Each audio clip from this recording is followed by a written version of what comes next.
Nous sommes un dans un lien d'amour. Nous sommes un dans un lien d'amour. Notre esprit est uni avec l'Esprit de Dieu. Nous sommes un dans un lien d'amour. Le chant que je viens d'entonner, c'est un chant populaire que nous chantons dans les églises de réveil ou encore au sein de nos familles lors des temps de prière.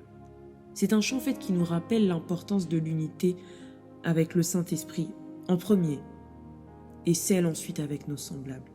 Parce qu'on ne peut pas être unis avec nos frères et sœurs si le Saint-Esprit n'est pas ce lien. Parce que la chose qui crée ce lien d'unité, c'est l'amour. Et cet amour, c'est quoi?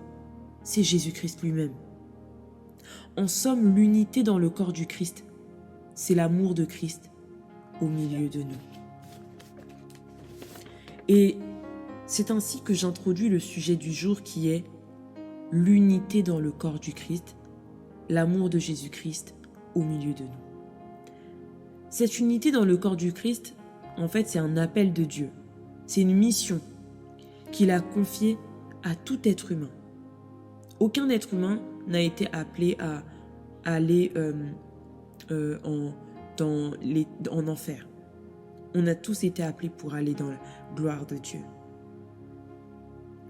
Lorsque Jésus était sur le point de quitter ce monde, il a laissé à ses disciples un commandement suprême. Il a dit « Aimez-vous les uns les autres, comme je vous ai aimé. » Et ça se trouve dans Jean 13, le verset 34. Donc c'est cet amour qui doit régner au milieu de nous, afin de nous transformer et guérir les cœurs brisés. Telle est la vision de Live Worship, de guérir les cœurs brisés. Et pour guérir ces cœurs, il faut que nous puissions être amour comme Christ. Alors ce soir, nous allons explorer 4 points qui expliquent ce qu'est le fait d'être unis par l'amour qui est Christ et comment cette unité se manifeste dans l'Église. Alors, le premier point, c'est l'amour de Christ comme fondement de l'unité. Donc je nous invite tous à prendre nos Bibles dans Jean chapitre 13, du verset 34 au verset 35. La Bible dit ceci. « Je vous donne un commandement nouveau. Aimez-vous les uns les autres comme je vous ai aimé. Vous aussi. Aimez-vous les uns les autres. À ceci, tous connaîtront que vous êtes mes disciples, si vous avez de l'amour les uns pour les autres. » Alors ici, le Seigneur dit quoi? Aimez-vous les uns les autres comme quoi? Comme je vous ai aimé. Maintenant, la question que l'on doit se poser, c'est, mais en fait, comment Dieu, donc Jésus, nous a-t-il aimés afin qu'on puisse reproduire la même chose? Parce que c'est ce qu'il nous demande en soi. Alors en fait, Dieu nous a aimés de manière inconditionnelle, de manière sacrificielle. On peut le voir juste par l'œuvre de la croix. Il est mort sur la croix pour des personnes qui n'avaient même pas égard de lui. Vous connaissez l'histoire. Et c'est ce qu'on appelle l'amour agapao en grec. Quand on parle on fait l'agapé à l'église, c'est pas juste faire l'agapé, on mange, etc. C'est pas ça. Agapao, ça veut dire en grec l'amour qui ne se limite pas à des sentiments ou des émotions. En fait, c'est un choix actif de se dévouer à quelqu'un, même si cette personne ne mérite pas cet amour ou ne peut rien donner en retour. C'est un amour en fait qui se traduit par des actions, des sacrifices et un engagement profond. C'est comme ça que Dieu nous a aimés. C'est comme ça que Jésus nous a aimés. Et on peut le voir, comme je le répète, par l'œuvre de la croix. Il est mort sur la croix pour toi qui étais pécheur. Et jusqu'aujourd'hui, l'œuvre de la croix crie pour toi. Quand tu commets des péchés, que tu demandes pardon, le sang que Jésus-Christ avait fait couler sur la croix, c'est ce même sang-là qui permet à ce que tu sois pardonné. Donc, il s'est donné en sacrifice pour toi. Est-ce que tu es capable de le faire pour les autres? Est-ce que tu es capable d'aimer une personne de manière inconditionnelle, même si cette personne ne le mérite pas? Dieu nous appelle à aimer comme ça. C'est de cette manière que l'on doit s'aimer au sein de l'Église. Ça ne doit pas être un amour qui est basé sur nos préférences, nos affinités, mais un amour qui transcende, donc qui ne tient pas compte des barrières, que ce soit culturelles, sociales, etc. Quand nous décidons d'aimer comme Christ, nous devenons un témoignage vivant de son amour au monde. Je vais prendre l'exemple de nos familles. On est bien d'accord qu'il peut, au sein de nos familles, avoir des tensions, des désaccords. Mais quelle est la chose qui nous unit à chaque fois et qui nous pousse à nous réconcilier à chaque fois? N'est-ce pas l'amour? C'est l'amour. Et c'est pareil dans l'Église. Nous ne serons jamais d'accord sur tout. Mais l'amour qui est Jésus-Christ doit triompher afin de maintenir l'unité malgré nos différences. Nous sommes un dans un lien d'amour. Deuxième point, l'amour de Christ guérit les divisions et favorise la réconciliation. Paul écrit dans Éphésiens 4, du verset 1 au verset 3. Je lis au nom du Seigneur Jésus-Christ. « Je vous exhorte donc, moi le prisonnier dans le Seigneur, à marcher d'une manière digne de la vocation qui vous a été adressée, en toute humilité et douceur, avec patience, vous supportant les uns les autres avec amour, vous efforçant de conserver l'unité de l'esprit par le lien de la paix. » Il y a un terme qui est assez fort dans ces versets, c'est s'efforcer. S'efforcer de conserver l'unité de l'esprit, donc s'efforcer. Dans le dictionnaire, le terme s'efforcer, on le définit ainsi. Prendre sur soi, se contraindre. Donc aimer, ce n'est pas simple. Cela nécessite de faire beaucoup d'efforts et de mettre beaucoup d'eau dans son vin, comme le dit l'expression. Mais de nos jours, on ne supporte plus les autres. On ne se supporte plus les uns les autres. Non, je peux pas me la voir. Non, lui, je ne veux pas lui parler parce que la dernière fois, il m'avait grave mal parlé et tout. Et tout. J'ai même pas envie de lui faire la bise, tout ça. Je peux pas me le voir. Ça, c'est nos phrases. Quand je parle là, je ne m'exclus pas. Hein. Je ne m'exclus pas. Il y a même pas très longtemps, moi-même, je tenais de tels propos. Parce que une personne m'avait fait tellement de mal que je me disais, cette personne, je peux pas me la voir. Et quand je préparais cette prédication, le Seigneur m'a dit, voilà, tu vas te parler à toi-même maintenant. Tu vas te parler à toi-même. Ce n'est pas bon. Ce type de réflexion, en fait, ça montre quoi? Notre immaturité spirituelle. Une personne mature, c'est celle qui sait prendre plutôt sur elle-même. Passer au-dessus des futilités. Un tel dans l'église t'a humilié. Ne rentre pas dans son jeu. Montre-lui plutôt beaucoup d'amour. C'est elle qui aura honte. Et un jour, elle se ravisera. C'est elle-même qui aura honte. Pourquoi vas-tu rentrer dans son jeu? Ouais, elle m'a fait ça, je lui fais ça. Comme le dit la ref, vous tirez, on tire. Pourquoi? Non, ouais, je dois me venger et tout, elle m'a fait ça, elle m'a humilié, je vais bien l'humilier. C'est pas utile. On détruit l'église en faisant ça. Ce n'est pas ce à quoi le Seigneur nous appelle. L'objectif, c'est de maintenir l'harmonie dans l'église. Et quand je parle de l'église, je le répète, ce n'est pas uniquement l'église quand tu vas à l'église avec tes frères et sœurs et qu'il y a un pasteur qui prêche, etc. L'église, en premier lieu, c'est ton cœur. Donc, quand tu te réunis avec tes frères et sœurs, même à la maison, vous pouvez former une église. Donc, vous formez un groupe. C'est ça, en premier lieu, l'église. Parce qu'il dit, là où 2 ou 3 sont réunis en mon nom, je suis présent au milieu d'eux. Donc, c'est ça, l'église. Donc, même avec tes frères, tu dois mettre de l'eau dans ton vin. Et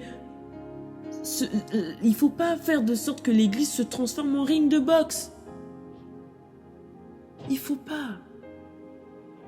Parce que l'amour de Christ, c'est le remède à tout ça, aux divisions. Si au lieu de rendre l'appareil à la personne, tu lui rendais l'amour de Christ, ça va éteindre tous ces esprits de division. Parce que l'amour de Christ nous pousse à rechercher la paix et la réconciliation, même quand nous avons été blessés, ou même quand on a eu des opinions simplement différentes. Nous sommes appelés à marcher dans l'humilité et à supporter les faiblesses des uns des autres, tout comme Christ supporte les nôtres. Vas-tu me dire que toi tu es parfait? Combien de péchés tu commets par jour, mais le Seigneur est toujours là pour toi? Combien? Mais ton frère qui t'a blessé, tu ne veux pas lui pardonner? Comment seras-tu pardonné par Dieu? Comment peux-tu démontrer de l'amour de Christ en détestant cette personne, en disant que cette personne, je ne peux pas me la voir? Imagine si le Seigneur le faisait avec toi. Imagine. Troisième point. L'amour de Christ se manifeste dans le service désintéressé. Alors, je vais définir en fait ce que c'est que le service désintéressé. C'est simplement le fait de servir les autres sans rechercher de récompense ou de reconnaissance. C'est tout. Donc, maintenant, quand on met ça dans la Bible, dans le contexte biblique, en fait, c'est l'attitude qui reflète l'amour de Christ qui est venu pour servir et donner sa vie. Comme j'ai dit précédemment, l'œuvre de la croix. C'est l'exemple parfait pour le service désintéressé. Ou même quand Jésus, il avait les pieds de ses disciples, etc. Il y a plein d'exemples. Si vous lisez l'histoire de Jésus, je vous invite d'ailleurs à lire l'histoire de Jésus. Vous verrez la manière dont Jésus servait les gens, même les gens qui ne le méritaient même pas. Il faisait du bien aux gens qui ne le méritaient même pas. Il savait que Judas allait le trahir. Mais vous avez vu jusqu'à même, il a pardonné à Judas. Mais Judas, c'est lui-même, il a tellement pas supporté l'acte de trahison qu'il a fait envers Jésus, c'est lui qui s'est suicidé après. Il était dans cette culpabilité tellement que Jésus lui a donné de l'amour. Parce que normalement, quand une personne te fait du mal, cette personne, elle s'attend à ce que tu lui rendes l'appareil. Mais toi, quand tu vas lui rendre de l'amour, mais elle sera honteuse. Elle sera honteuse. Alors, dans 1 Corinthiens 13, des versets 1 au verset 3, vous pouvez lire même jusqu'au verset 13, c'est très important. La Bible dit: « Quand je parlerai les langues des hommes et des anges, si je n'ai pas l'amour, je suis seulement une cloche qui sonne et une cymbale bruyante. » Vous avez vu comment, vous avez déjà vu une batterie. Les cymbales, ça fait énormément de bruit. Donc, imagine qu'on te dit que toi, si tu n'as pas d'amour, tu es comme cette cymbale qui fait beaucoup de bruit, ça fait mal aux oreilles, ça ne s'arrête pas. Imagine. Et c'est même pas un bon bruit, c'est un bruit désagréable quand c'est mal utilisé. Parce qu'en soi, lorsqu'on joue des cymbales pendant un concert ou autre, c'est joli à l'oreille. Mais maintenant, on te dit que toi, tu es juste ça. Sur la batterie, tu joues juste ça. Mais au bout d'un moment, ça va te faire siffler l'oreille tellement que ça sera bruyant. Mais on te dit que quand tu n'as pas d'amour en toi et que tu fais tout ça, que tu fais des miracles, etc., tu es comme cette cymbale ou une cloche qui ne fait que sonner. La Bible dit encore: « Et quand j'aurai le don de prophétie, la science de tous les mystères et toute la connaissance, quand j'aurai même toute la foi jusqu'à transporter des montagnes, si je n'ai pas l'amour, je ne suis rien. » Donc cette suite de versets veut dire quoi? Que l'unité ne se construit pas seulement par des paroles, mais par des actes d'amour concrets. C'est-à-dire se mettre au service des autres, même quand cela nous demande des sacrifices ou quand ce n'est pas pratique pour nous. En fait, l'amour de Christ, ça nous pousse à aider les plus faibles, à encourager ceux qui sont découragés et à partager nos ressources avec ceux qui sont dans le besoin. Je vais prendre un exemple de la vie courante. Au sein d'une entreprise, si un employé ne fait que parler de ses compétences, donc il se vante: « Oui, moi je sais faire ceci, je sais faire tel logiciel, je parle telle langue, mais il n'utilise jamais ses compétences pour le bien de l'équipe. » Bon, dites-moi maintenant, ça sert à quoi? Tu peux te vanter de tout, tu as tous les dons et talents. mais tu n'utilises pas pour le bien-être commun. À quoi ça sert? C'est pareil dans l'Église.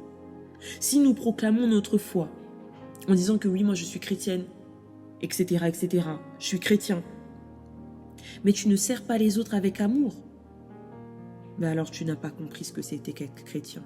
Tu n'as pas compris ce que c'était le but de l'évangile. Et ça sert à rien. Tu es inutile. C'est très fort comme mot, mais c'est la Bible qui le dit. Surtout, rappelons-nous que nous ne servons pas les autres pour notre propre gloire, pour qu'on dise que ouais, c'est moi qui avais fait ça. Tu sais, si cette église elle est arrivée à tel niveau, c'est parce que moi j'avais fait ceci, cela. Tu sais, si ce pasteur il est habillé comme ça, c'est parce que c'est moi qui lui avais donné cet argent. Tu n'as pas besoin. Tu n'as pas besoin de le crier sur tous les toits. Lorsque tu fais du bien à une personne, tu n'as pas besoin que tout le monde le soit au courant.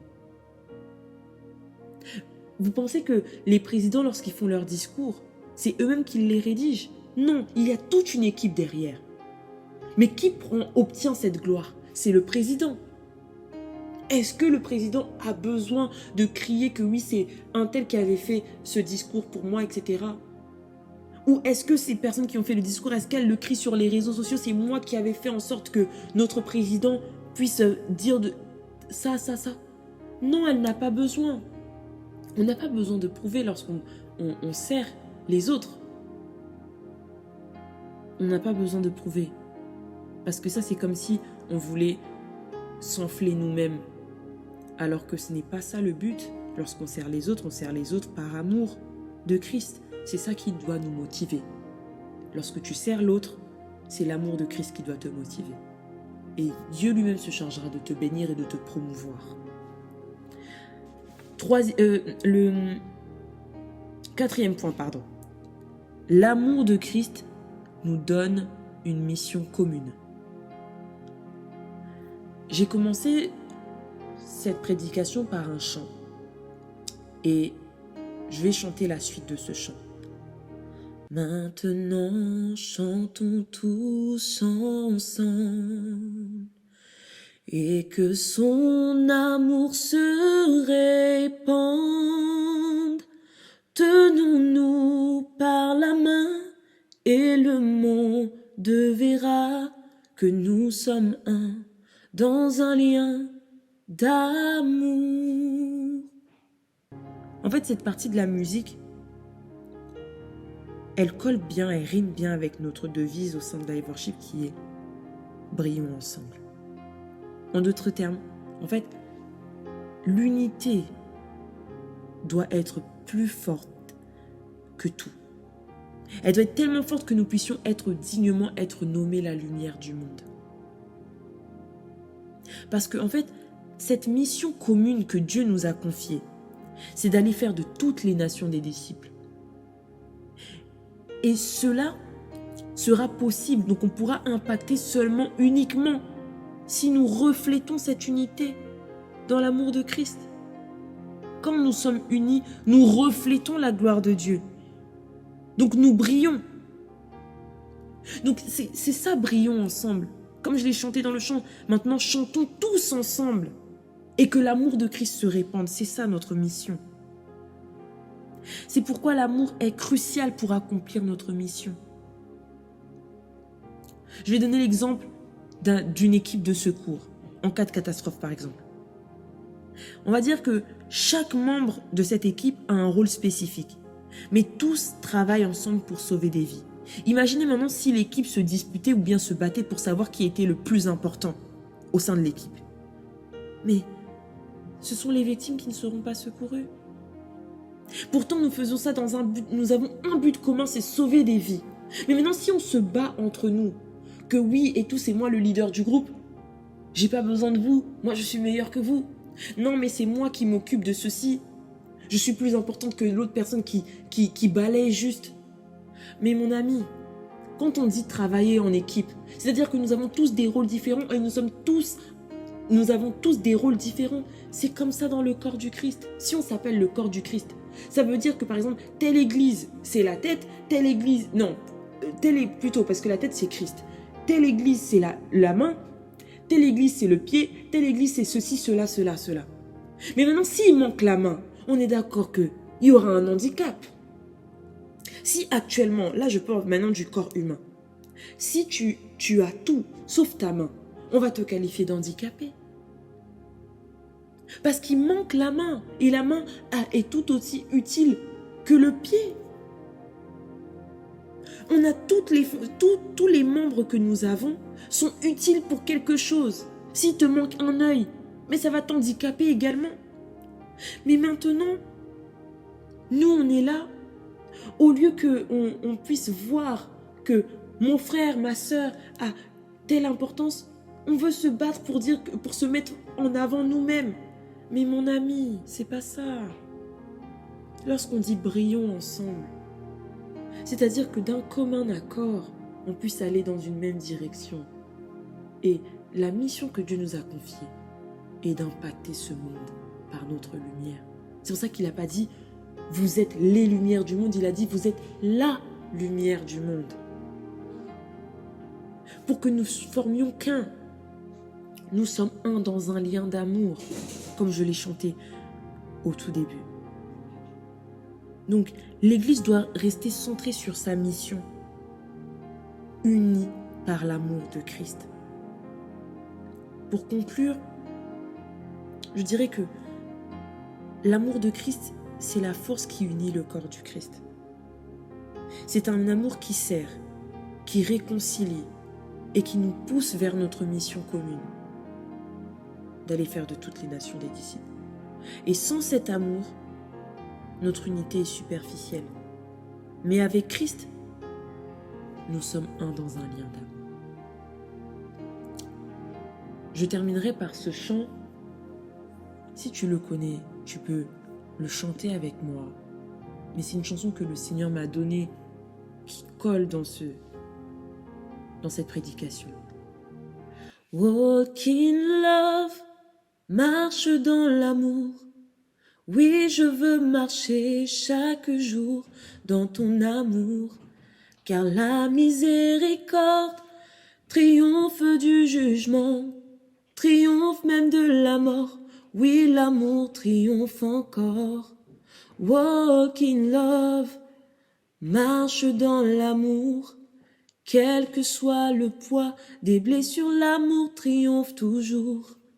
Walk in love, je marche dans son amour. Amen. Tu vas prier. Tu vas dire merci Seigneur pour l'amour agapé. Cet amour inconditionnel que tu nous as manifesté et que tu nous manifestes encore jusqu'à ce jour. Aide-nous à refléter cet amour dans nos relations. Qu'on puisse toujours chercher l'unité et la réconciliation et à accomplir ensemble la mission que tu nous as confiée. Celle d'être la lumière du monde et celle de faire de toutes les nations des disciples. Tu as demandé au Seigneur l'humilité. Remplis mon cœur d'humilité, Seigneur. Là où j'étais orgueilleux, orgueilleuse, Seigneur, que l'humilité soit dans mon cœur. Que mon cœur soit rempli de patience. Afin que je puisse montrer au monde, que nous puissions ensemble montrer au monde que nous sommes tes disciples. Commençons à prier. Éternel Dieu, nous te louons, te remercions, te rendons grâce parce que tu es bon. Merci pour cette parole qui est sortie, Seigneur Jésus-Christ, qui renforce encore cette unité au sein, éternel Dieu, de ce groupe, mais au-delà de ce groupe, au sein de nos familles, au sein de nos églises. Éternel Dieu, Père, que l'unité que tu nous as demandé d'aspirer, éternel Dieu, Papa, puisse être au cœur de toutes nos relations. Et que nous n'oublions pas que cette unité ne pourra être possible uniquement si nous te mettons au cœur de tout. Parce que l'amour, c'est ça qui est le lien dans cette unité. L'amour, c'est toi, Jésus-Christ. Alors que tu puisses être au cœur de tout, dans nos relations, dans nos faits et gestes, même dans nos motivations, que l'amour puisse nous guider, Seigneur. Et que nous soyons appelés de véritables disciples de Christ. Que nous puissions refléter la lumière qui est Jésus-Christ au travers du monde. Et que réellement, Père, nous puissions être cette lumière du monde Et que cette lumière, ô éternel Dieu Papa, puisse briller, Seigneur. Que cette lumière puisse briller, que l'Église puisse briller, Seigneur Jésus-Christ. Parce que l'Église sera tellement unie, aura tellement un lien fort, qu'éternel Dieu Papa, ceux qui ne voyaient pas la lumière que nous avions, Père éternel Dieu, commenceront à voir la lumière et nous rejoindrons dans ce groupe d'ensemble, Seigneur Jésus-Christ. Merci Père, parce que au travers de ta parole, tu transformes nos cœurs, tu transformes nos mentalités, tu transformes nos pensées, tu transformes nos manières de fonctionner, Seigneur Jésus-Christ. Père, que nous ne soyons plus les mêmes personnes qu'hier, que nous ne soyons plus les mêmes personnes qu'avant ce culte, mais que nous soyons des personnes transformées complètement. Que l'honneur et la gloire te reviennent à toi et à toi seul. C'est dans le nom de Jésus-Christ que nous avons ainsi prié. Amen. Amen.